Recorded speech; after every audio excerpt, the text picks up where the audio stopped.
Oh, I messed that.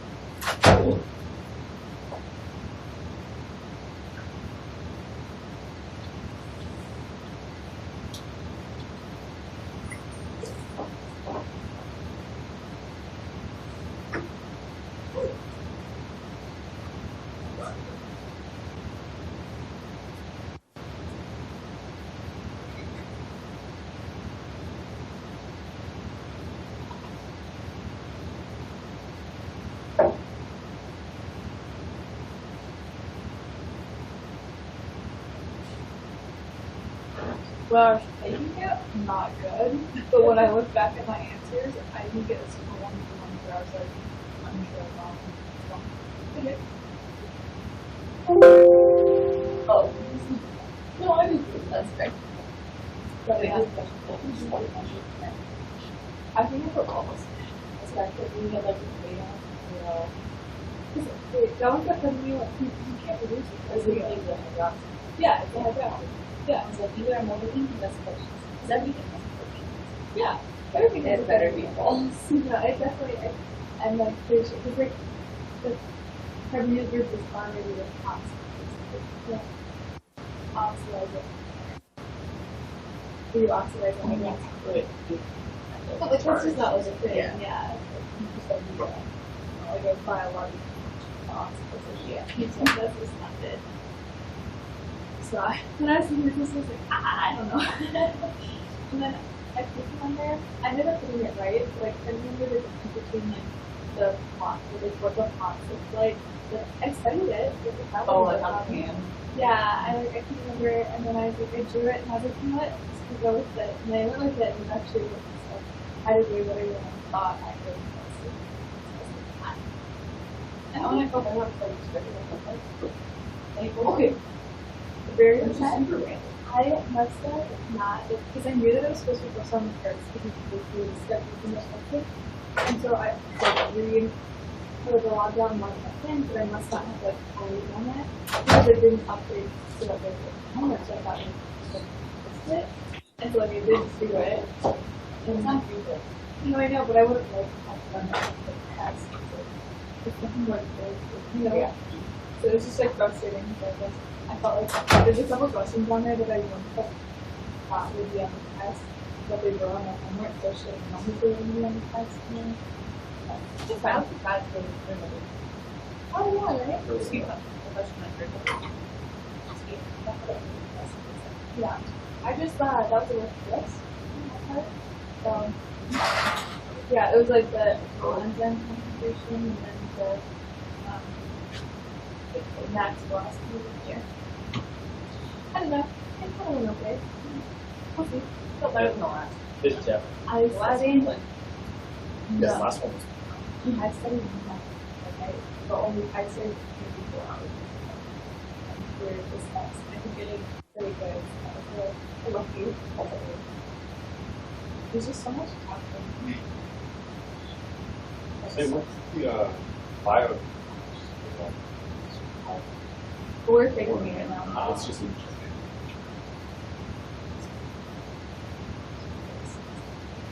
You do it next. Test. I've already taken bio. There's a picture. Oh, that's it. The last question on the single page. Please write your own non-trivial questions on provided stage. It said NESU 460 lecture.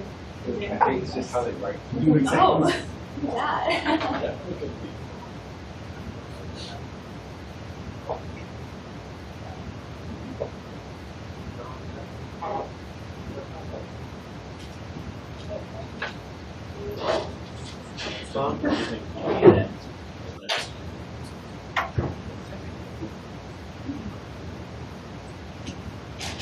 This is it. This is the basic.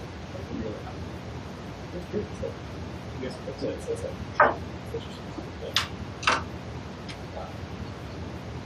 Yeah.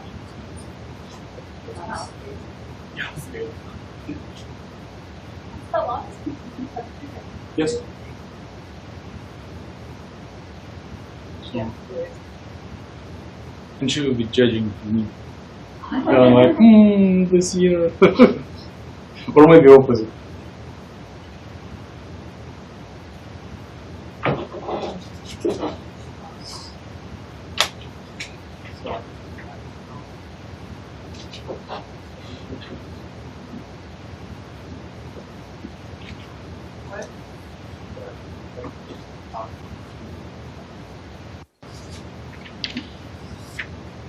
Better this time? Is it better this time? Last time you were complaining.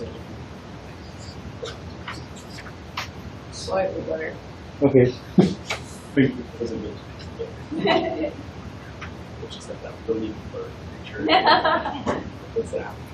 And then say something instead. Well, if we want to make really good picture from this, we will need to focus camera not on the content, but on the person. How come my photo is the blurriest? Because you were not on the Monday session, the Friday session when you were presenting during the photo. Oh, This this is is oh, I would say that my picture is down in that way for last time. okay. Sad. Just kidding. It's fine. I was trying not to reproduce the from previous one, but using most of data. Oh, it's okay. I don't care.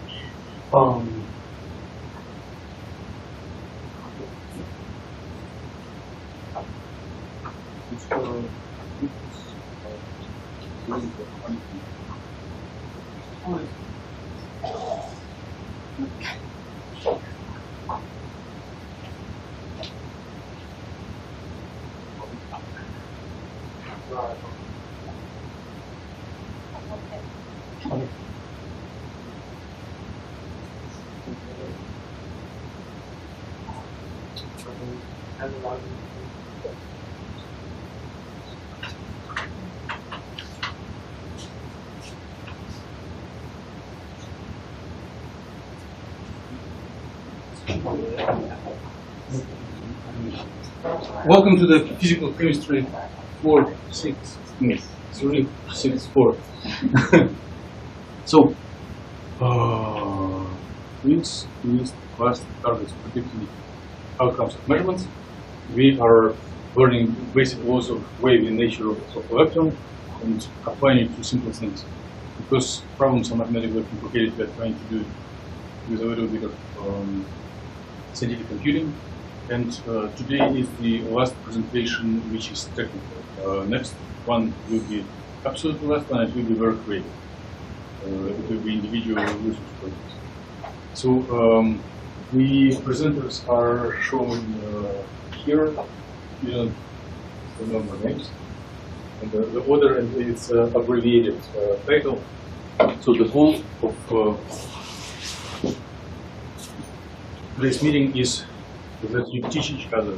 An expert in one question teaches the rest of the class who work easy with other things, and then we will apply the skills for individual research projects. If you never seen,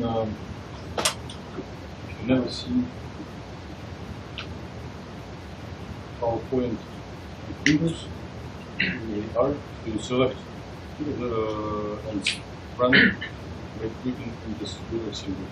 So with this, I would like to invite to the stage Morgen, who will bring us basic principles of modeling dynamics of wave in nature of waves.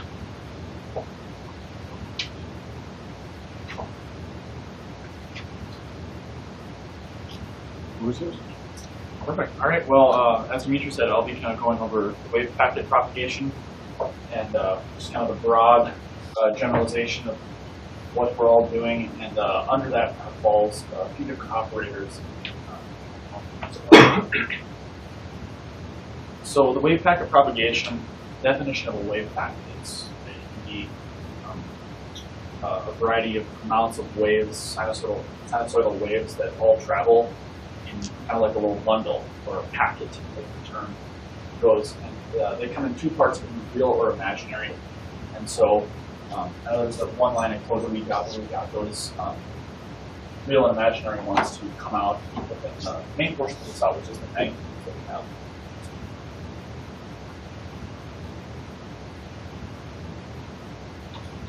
If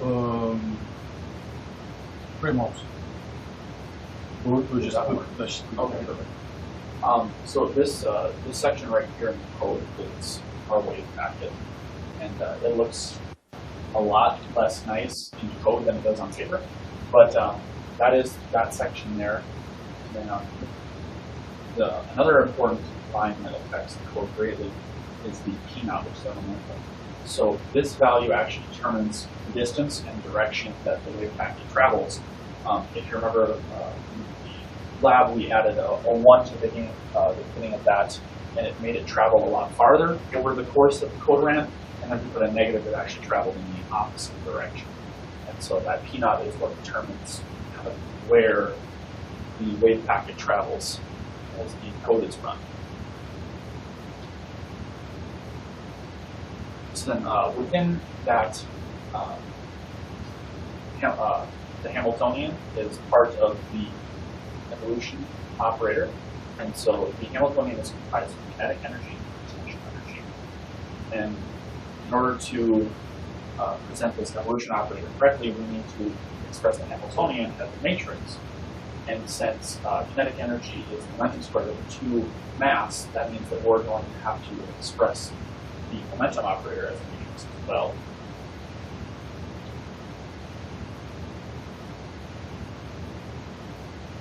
So this is the portion of the code that covers our momentum operator, which is h bar with k here. And as it states within the code here, it says that this does have to be specified as a matrix. So we have to find the way to mathematically convert our momentum operator into a matrix. So I was trying to just like type this in, but the formatting was not really working with me. So I took a little chunk from the scan of the lab a couple weeks ago. So this is the way that we actually converted our momentum operator into a matrix. And we've got these diagonals here, depending on which, if you go positive or negative with that momentum operator. So here's our evolution operator. And the evolution operator is comprised of U times, U is the action times past state, which gives you the future state. Within U is that Hamiltonian, which is why in order to get our evolution operator as a matrix, we have to convert the Hamiltonian as well. And here indicated by the arrow is this very important line of code that Dimitri told us about. It's ETAU, which is very important because that is actually the code for our evolution operator that makes all of this stuff work and this wave packet move.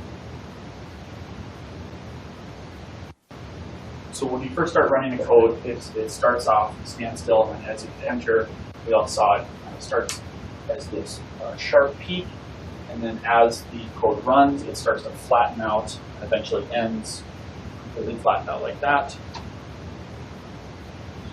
And these are just a few other graphs of the code here showing the time evolution and a few different little specifications of the code that ran. And then this was the final, kind of showing the probability of the locations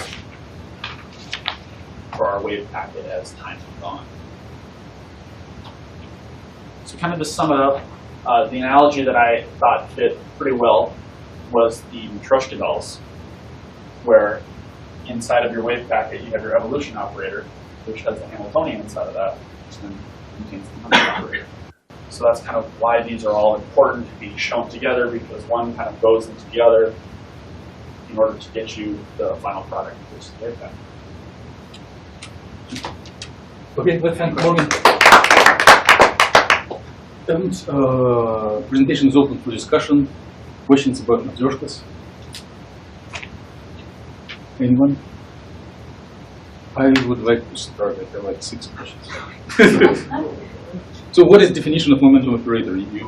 The talk is great, but we want to polish details, because if something is verbalized wrong, that may create deception for the class. No, just tell by words. Do not look. Oh, okay. I thought you were going to go back. You meant definition of momentum operator? Yes. Like if someone, stranger, catches you in the store and tells that you're a scientist, tell me what is momentum operator. You should, oh, it is one of these materials. But can you tell anything more? Well, the momentum operator is sort of like the initial push that the wave packet has. It's kind of what determines which way it goes and how far or fast it goes. But what is the difference between operator and the value?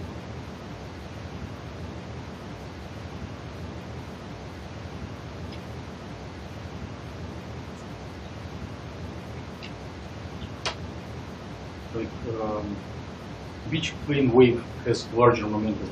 Or fringes are denser or fringes are sparser?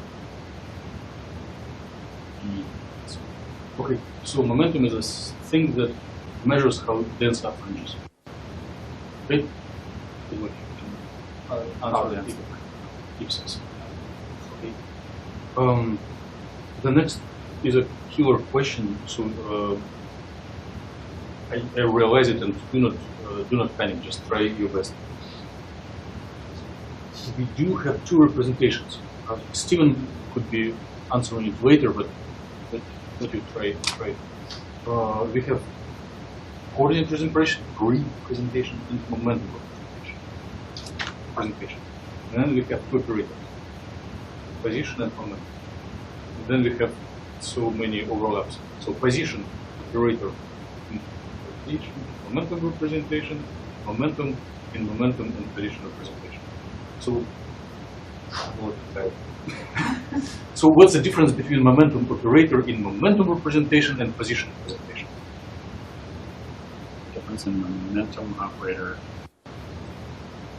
position representation, which actually what you're showing here, and momentum operator in momentum representation. If anyone has a clear idea and wants to help, it's very welcome in the little sign. For everyone it is optional, for Steven it is mandatory. You will get this the same question. Not for Steven, sorry. For John. Steven can relax. Kristen?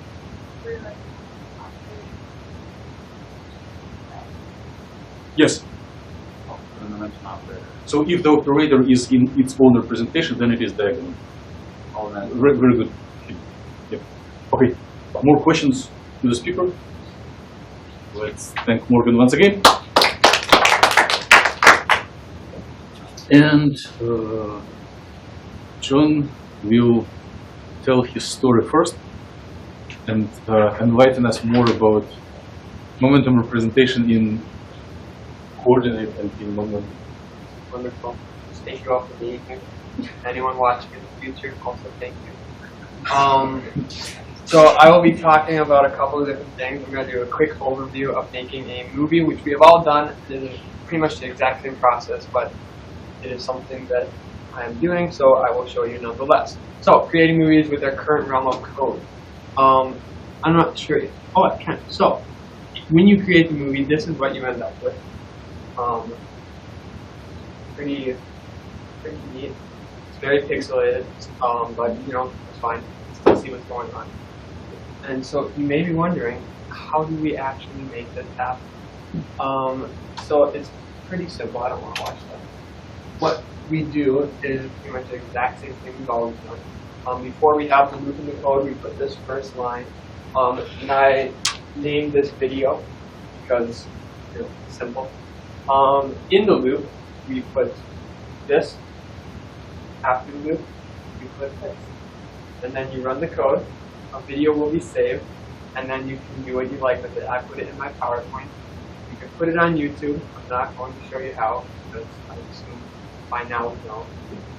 So that's that. Exact same thing, just with that larger loop that we have. So part 2 is the fun part. Commutation and conversion of operators. I'm going to try to go over them part by part, and hopefully it's effective. So, commutation. This is just a general overview. To start out, for commutation, the definition that we have A and B written in this notation, it is equal to AB minus BA. And then if AB minus BA is equal to 0, we can say A and B commute. So we can apply this to position and momentum in this form, which equals this, and then doing some basic math, you get to it being I times H bar, times the identity operator, which we have as 1 to the factor, I believe. But, yes, but we see here the equity or momentum and position and momentum do not, I said equals 0, but that just means that you have to calculate them separately. They don't coincide when you're doing code. And so this actually has a definition, XP equal to I bar. It's the canonical commutation operator. So that's just a little bit about that. And then for some basics about conversion, we have this wonderful integral up here. This integral from infinity to infinity of, I want to say pi. I always forget what it's called, but times e raised to the negative I e over h bar. And so integrals aren't always easy. So we can consider it as a double integral with this times some matrix times this, and then eventually you can get rid of this entirely by writing it in the form of matrix. And so when we do that, we apply raw and head, and we go from momentum to position. And we have these double integrals right here, but we can get away from that by using these matrices. I hope I have it on the next slide. But kind of as Morgen was showing before, you have this type of matrix with the different values, kind of takes the integration and just replaces it with a string that moves it from the integral to the matrix, so you don't have to model it, which we have done over. Okay, so the application of this, if you look at the code. First, you have defined in the code that we're using the points to be 200, which is important because I'll wrap back to that one. What I think I got of this most. So basically, what I have here is just a list of everything that's defined, so we can actually see the important values and how we got them. So we have x defined here from 1 to 200, all the values of the positions. And then we can find the position operator as the diagonal of that x matrix to form matrix operator. So this is defined. That's important because we'll use it later. Then we have position operator, which a lot of this code is kind of what Morgen already showed, but I'm just going to go over it a little bit more. Position operator equals to this, which is a vector, and then we get it to the matrix form again because we don't want to do it with vector. Then we have all these values defined here, which there's a lot that have an impact there. We'll kind of skim over it just to go through this W matrix that we formed using these different values. And this is used kind of like this format. We see that a similar format used here, using this, and then we have 2x defined using this momentum operator. And so finally, fun one, px3, we define as C1, and then we use this Toplitz, which I do not know what that means, to define another value. So a little bit about Toplitz, what exactly that means, because it's fairly simple, but I didn't understand it, so I thought I might as well go over it. Basically, all the diagonal elements of this matrix are the same. So MATLAB uses this to just define a matrix with the diagonals all being the same, which in this case, they should all be 0, I believe. And basically, this is a 200 by 200 matrix, which is why the endpoint is important, because the x off, px, and px3 are all 200 by 200 matrices. So that is defined by the endpoints. If you switch that changes the size. So Toplitz as px3 is basically this matrix, just a special form that MATLAB uses. We will launch since we have been just keep going. Completely. Okay, so this is a lot of just kind of an overview of the code. I wanted to show some actual applications, what it might look like in MATLAB code, with messing around with some of that. So this is the graph of the position operator here. You can see mesh x off, what I typed there. And this is the imaginary values of the momentum operator.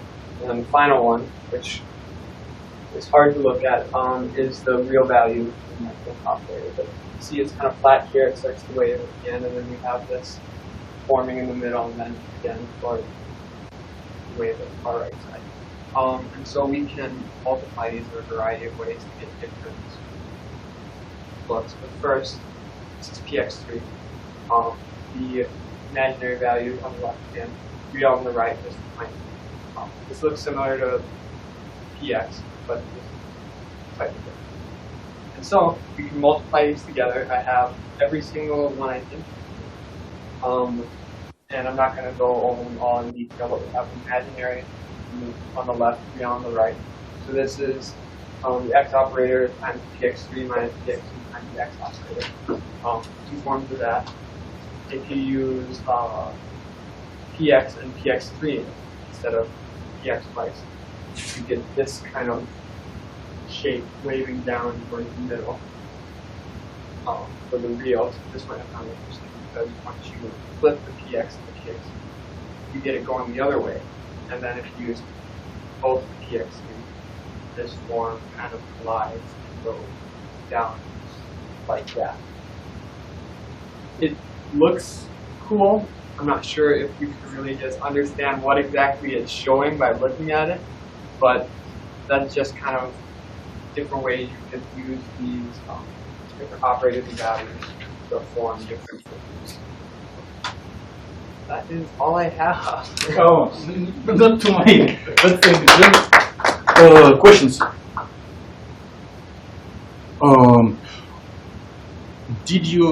Were you able to confirm the commutation relation of position and momentum? Which of your results look at most close to expected Planck constant times unity metrics? For commutation. Because the goal of this exercise was to check whether position and momentum operators commute. From my initial findings, it didn't appear like they did. But some of them show very, yeah, they shouldn't commute. Yeah. But what is the commutator of position and momentum? What is the commutator of position and momentum according to your computations in comparison to theoretical expectations? So the theoretical should be I times h5. Mm-hmm. So then you mean, what does it look like when you compute it with these graphs? Mm-hmm. I'll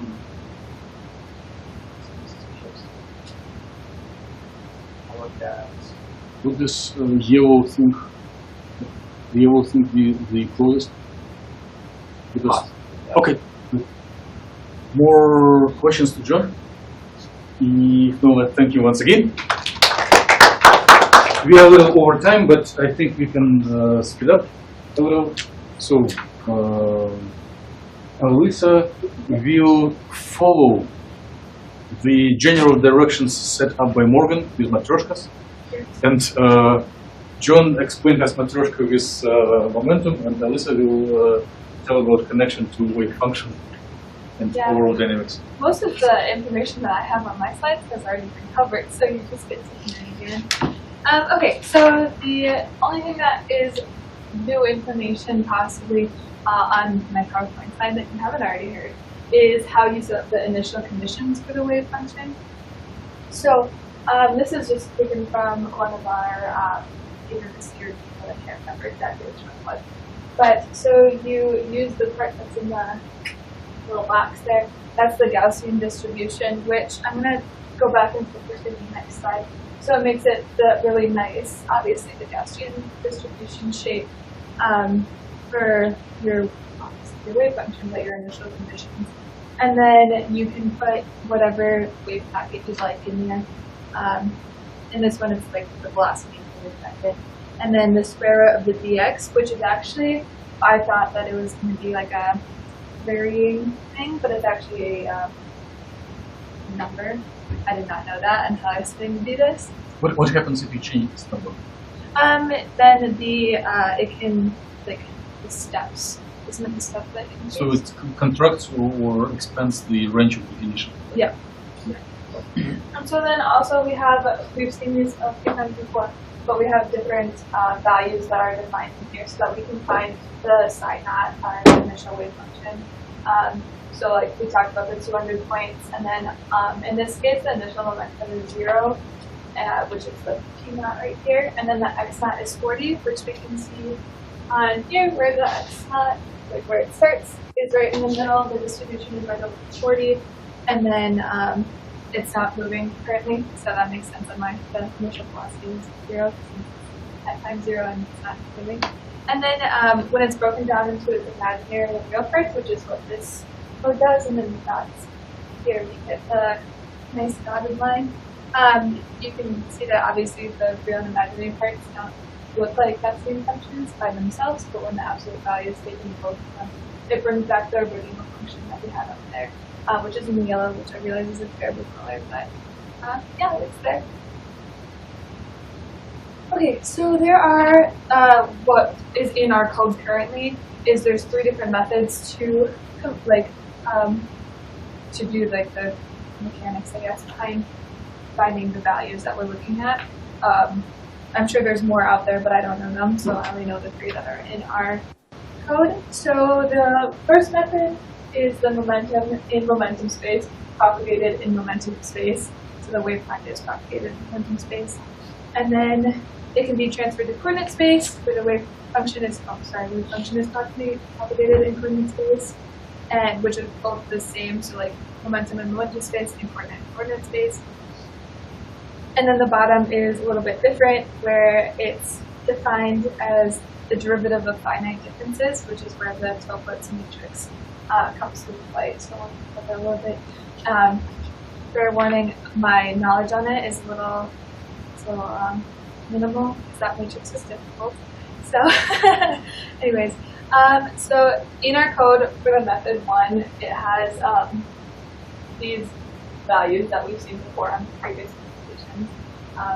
And so it has all the values of momentum, and then it's the position operator that we talked about. So this is just the normal, what we talked about previously. And then we also did talk about this too.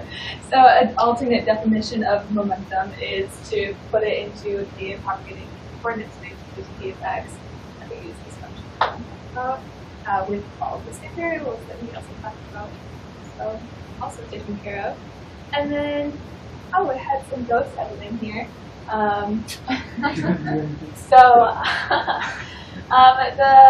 Tilpitz matrix looks like this, where all of the diagonals are the same value. It doesn't have to be in order of like increasing or decreasing. It can be completely random order as long as all the diagonal values are the same. And so this is basically what this is the matrix of these different operators, which goes from I all the way to J, I'm pretty sure, which can be that length and that width. And so you just, the A naught is on the diagonal, and then that can be varied depending on your initial condition that you set. But I'm fairly certain that you put the momentum operator in this form, so then produce different values based on the multiplication of the momentum operator with the wave function. But yep. Anyways, that's it. Oh, not it. There's more.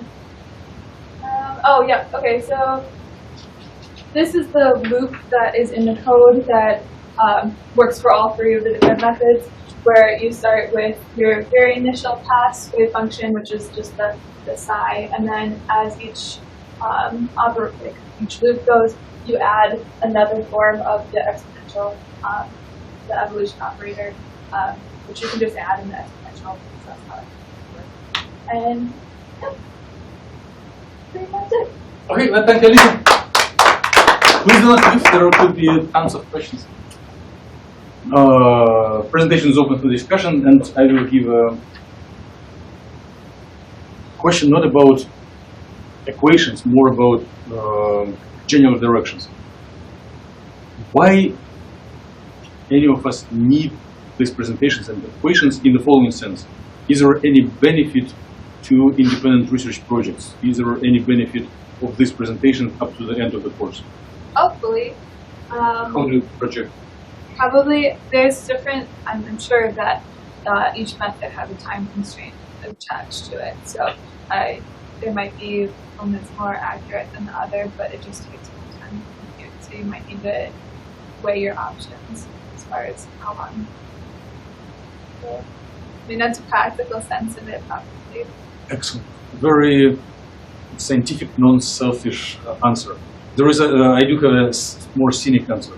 There will be guests, like students, graduate students, faculty to the final presentations, and they're not here because it's repeating from year to year. And when you present your individual projects, instead of asking project, there will be questions: how does the code work? So it's, in some sense, you are practicing how to answer this question. Okay. More questions to Alyssa? If no, let's thank her once again. So, Steven.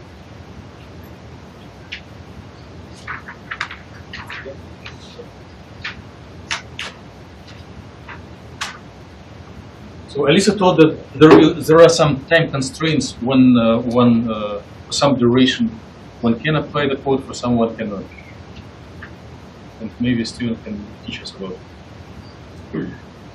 So, talking about modeling discrete wave functions in simulation. So,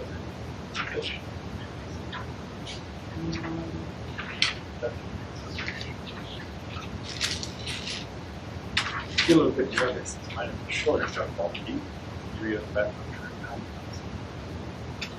So first of all, what is a discrete wave function? The simplest answer is it's a wave function with discrete integer values that allow us to model the equation over a set interval of space and time. Since a wave function, obviously, the probability of finding an electron in a certain area, and probability is defined mathematically as the area under a function. A discrete wave function therefore allows us to calculate the probability of the wave function's location. As we've seen in the previous presentations, wave function starts out very high, and over time it gets flatter, which I'm talking about. So what that represents is really the probability of finding the electron in a specific location lower and lower. So it will take larger and larger intervals to have the same probability to find it. I think that's correct. Size versus time. I was just getting into that. So from the code, we can see the original P naught with momentum of 0.425 gives us this sort of top-down view of the function where it starts out at time 0 with very, very high and a very, very high probability of finding the electron in that area. And then as time progresses, it gets wider and wider. It's almost as flat as 0. And we have to take over an entire infinitely large area. So that. And so what Dr. Kilden demonstrated in the lab last week, I believe, is if you increase P naught, you run into a problem with the code as it's written. And that is the electron wraps around back into the simulation, which is not really possible, given the most quantum entanglement sense of electrons. But what's happening there really is that I believe this would have to do with the repeating values of the matrix, where it forms a diagonal line that's moving through space to represent the change of the wave function. If we reach the edge of our simulated space where we're calculating it, and so we end up wrapping back around to the other edge. In reality, that would continue off in one direction, changing with time. This is also what we see a little bit with how the end of the curve starts to pop back up a little bit with the movie that a few of you have shown before. That is also a limitation that we can see. This is just sort of the top-down view of all of those different frames stacked next to each other. So what is normalization? Dr. Killen was helpful enough to annotate this for me, but a couple of things that I was missing. Oh, you did update it. Thank you. So this is the one that I wrote. So we have our wave packet here with our momentum and our oscillators. And as you can see, we have two functions labeled normal. We have the last part, the fourth loop. We also have this square root of dx. So our wave packet would be written in an integral form as the integral of negative infinity to positive infinity of dx of psi star and psi with a probability of 1. And by splitting that into the square root of dx, which allows us to break it into two parts, we can take that as a summation of the time rather than an integral. It allows us to algebraically find the value of the wave. So, like I said, it allows us to algebraically find the area under the function without having to take a massive integral from negative infinity to positive infinity, and just simplifies the way that the calculation is done. Okay, thanks, Steven. Is there here any questions, comments, or anyone see observes and errors that you want to fix right away to avoid deception in the community?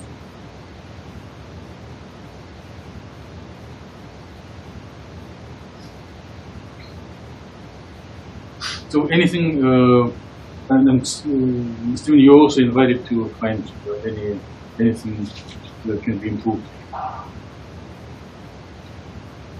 The diagonality of the function versus time, that is related to the diagonal values of the matrix. No. Everything is perfect and correct except this level. There are like 4 places that one may want to correct.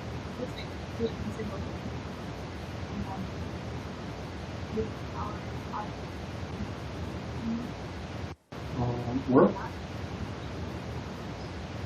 The exponential, like the non-zero velocity pocket, below it says Oh, P0? not P naught, it's IL. Or, Oh, okay. So it's a typo. Instead of II, it is I. You mean here? Yeah, but it's a typo. We can close our eyes. Computer will tell, will report error. Anything.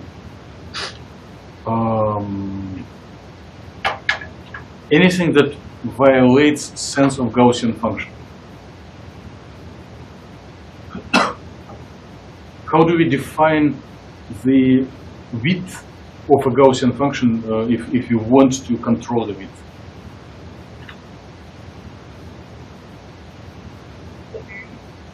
Yes, And where does variance pop up? Where does it appear? Let's look on the equation in the purple box. And you're welcome to react quicker than anyone else.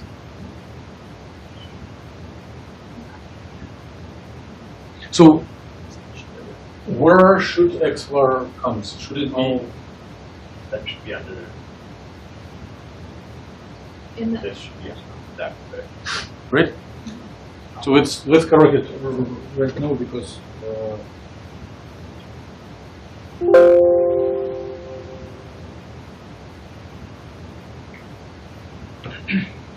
no, maybe do this.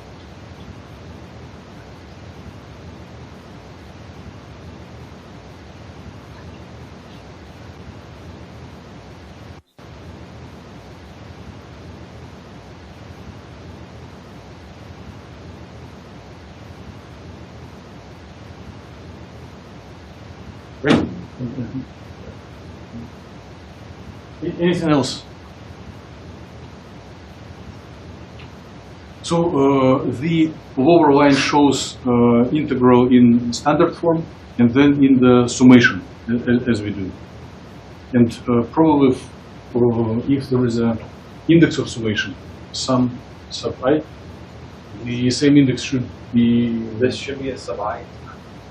No, summation sub I. It means summation over index I. And then your wave function should have, instead of x, we are defined in the...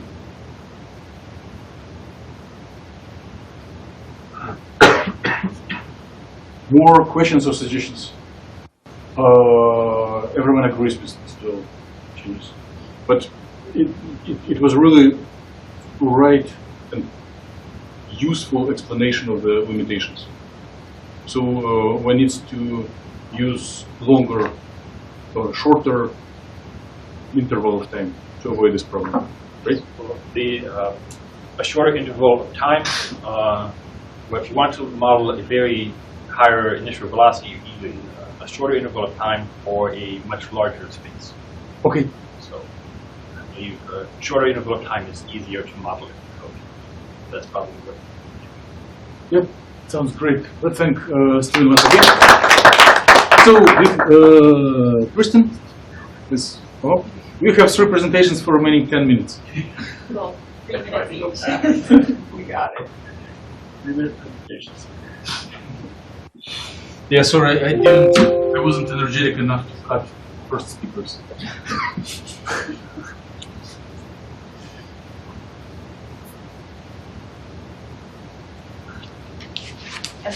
So I can talk a little bit about the expectation values of our observables and then uncertainty of position and momentum. So first, we looked at the accumulation of expectation values. In this case, we're talking about position. Just to clarify, our expectation values are essentially our predicted values of position for the wave packet in the future. So that's kind of the output of our wave function calculations that we do. To find our position, we're going to do the summation of probability times our position value, so that's x. And then here we have in the bracket notation x is equal to the integral of our wave function times our position. So in the code, what we do is we leave this summation up here an actual name. In this case, it's AVG3. It's not average, so I was confused with that for a second, but it's actually not taking the average of that, which shows in that summation stuff. And that's this first plot up here on the top. And then if we wanted to plot that expectation value across a sum of values, we can do the second plot, which is showing the progression of that wave packet position. Then if we do the same thing but for momentum, the math is actually a little bit different in this case. We're going to do a row by column multiplication of matrices. In this case, we also have givex, which is our matrix operator for momentum that I've already heard a lot about today. So we don't have to cover that. Psi star is our wave function at a given time, and psi is the given wave function. I have up here in the code what that looks like. We have our psi 3, that apostrophe is indicating psi star, times our momentum operator, and then it's divided by a normalization factor. So like Stephen talked about, that way we're going to normalize the function. Since in free space, momentum is constant with respect to time, Oh, did I delete the graph? It would just be a straight line. I took it out accidentally. And so if you plot it, then for the real values is when you see an actual chart instead of just a straight line at 0, which is essentially we saw 2 in Morgen, so we had that diagonal at 0, momentum in free space is somewhat different than momentum space. Then you have uncertainty of position, which is essentially the width of the Gaussian function, and so, or the width of the wave packet. So to apply variance to our previously plotted data, you can get a numerical value for the uncertainty of position. So I have up here sigma, which is the uncertainty value, and the integral given to define sigma, which is, like we talked about in lab, variance for the square of standard deviation. And so that's a value that's going to grow quadratically over time. And if you were to do that for momentum, it's the exact same method, but you replace your position values for momentum values. In this case, I didn't have a chance to put in the video, but if you were to watch this plot, it's going to oscillate back and forth, and you're getting oscillations up and down for when your wave packet is hitting the wall of the box. But if it doesn't hit the wall of the box, it stays constant. Which is pretty, like, first from 0 to 100, it stays flat, right? Yeah. So you were not obeying the recommendation of Steven and to run the long time. It takes a lot longer. Then we also touched briefly on expectation values for energy. I wasn't able to find a lot of information on this, but in our code we had defined E0 or E0 as our quantum width. And then in order to run this operation, we had our row times an operator ham and then times our column. This is similar to the operation that we did for the simulation of momentum values. And then we have another, when you do this, the output is an E3, which is our quantum approach for energy. And then the difference of those two values is going to give us a quantitative measure. There was a word there. Quantum Feature.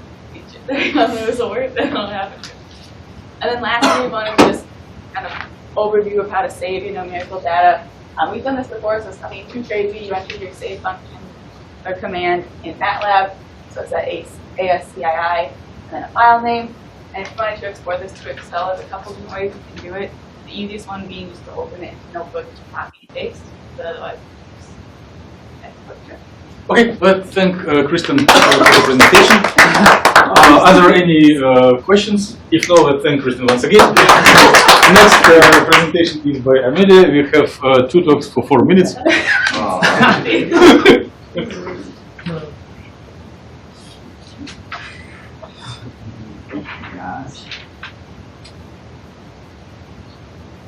Okay, so mine is on visualization in MATLAB. Here you have the real part in the dotted line and the imaginary part, and then when you take the absolute value of both of them, you get the Gaussian line over the top. And then for this wave packet, the Gaussian line would be over the top as well. And then this other plot is the potential energy that it would need to reach in order for the chemical reaction to move forward or proceed. And in this one, it wouldn't reach it, so it wouldn't keep going. And to plot any observable, you just plot your type of plot, and then all of your dependent and independent variables. And then obviously, the more variables you have, the more complicated your graph would be. And then you can organize data in MATLAB or bundle groups of observables, and you can use the grouping function by defining a group by just G. And then you basically just type it in brackets, and then you can take those variables out of your plot in order to make it more simplified and just have the important information that you want to look at and analyze. And then these are just the specific lines of code that refer to each of these plots. And you have your probability plot on the top, and then your position.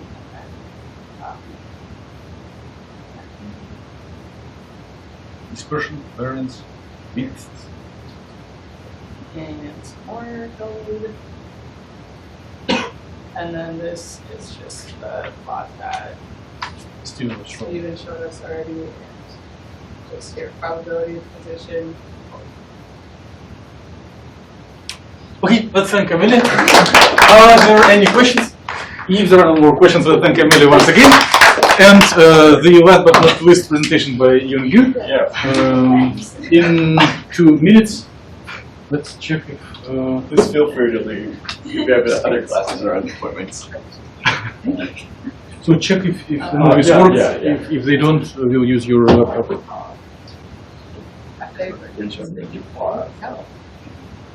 Works? Yes. Yeah, okay. Alright, hi, my name is Yohang, and today I'm going to talk about the application of Wavepackets codes to Box's barrier and Harmonic oscillator. First of all, I'm just going to talk about a little bit about the used parameters. P0 is the initial momentum, and X node is the initial position, and XVAR is the width of the initial wave packet. U2 is the height of the command, and variable AB is the half width of the barrier or box. So first, it is 1D finite box. It has a set depth, which is I set -10, which worked well. So this is a animation of how 1D finite box works. So once the wave goes into the box, it causes an oscillation. So part of wave transmits through, but parts reflects, and parts is getting trapped. Yes. Part of it is just trapped, and some part has escaped.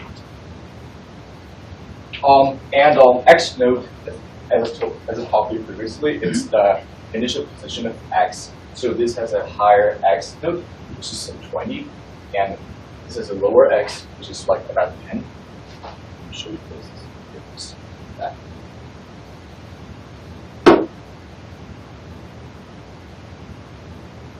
So this is higher X node.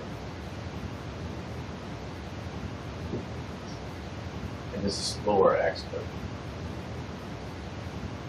Since the energy is consumed on its way of traveling, so higher X node, so the amount of energy escaped from the box is higher in higher X node.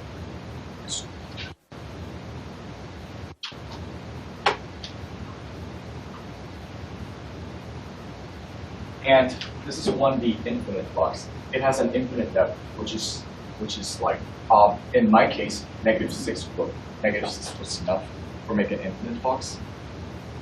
So still, I tested the depth of 30, and some portion of the wave still able to escape. And when I tested -60, none of the wave has escaped the web.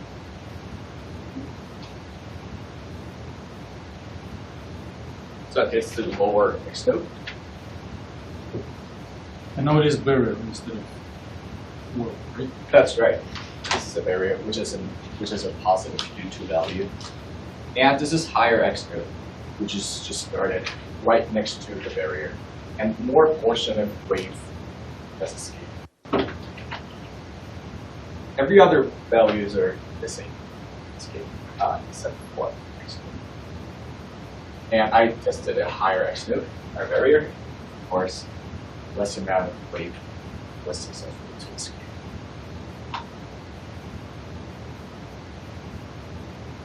Yeah, so it worked on multi-pops as well. So I tested infinite big barrier, and of course, none of the wave were successful to escape the infinite barrier. So the other variable used is AB value, which is the width of the barrier, and it has a lower AB, and higher at AB value, which is 15. It makes such things.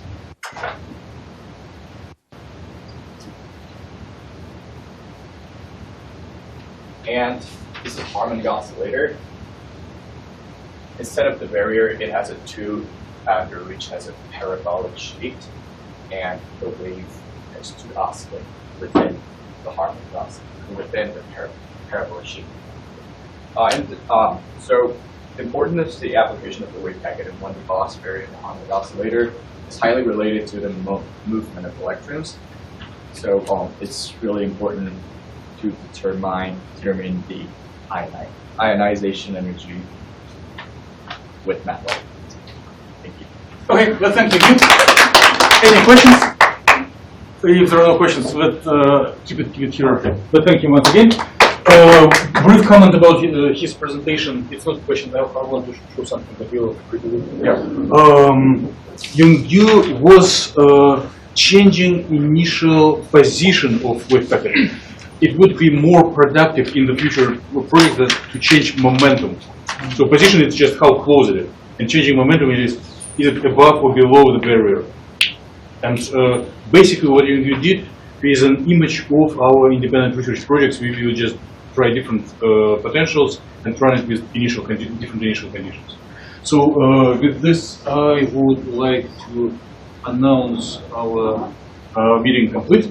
Everyone gets credits equivalent to successful homeworks, and looking forward to see you on Wednesday.